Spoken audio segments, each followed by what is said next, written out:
अस्सलाम वालेकुम। ये देखो भाई, ये गुलगेबी कब्रिस्तान और ये कब्र है।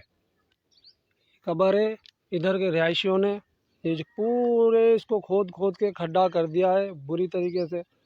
कब्रिस्तान की ये जगह है सारी, और जबकि आपको ये चीज़ भी आंखों से दिखाई देगी। ये कफन है, ये कब्र है, इस कब्र का ये कफन है। ये देख लो आप, बाहर आया पड़ा है। ये खोद खोद के सारा इन लोगों ने खड्डा कर दिया है। अगर अब मौजूदा इस कब्रिस्तान में बारिश होती है तो कब्र बैठे, नहीं तो क्या करें। ये देखो, ये भी कब्र है, इसके पत्थर टूट के सारे नीचे गिर चुके हैं। ये भी कब्र है, इसका भी पत्थर टूट के नीचे गिर चुका है। तो बराए मेहरबानी मेरी दरख्वास्त है, जो बंदा इस वीडियो को देख रहा है तो ज़्यादा से ज़्यादा शेयर कीजिए।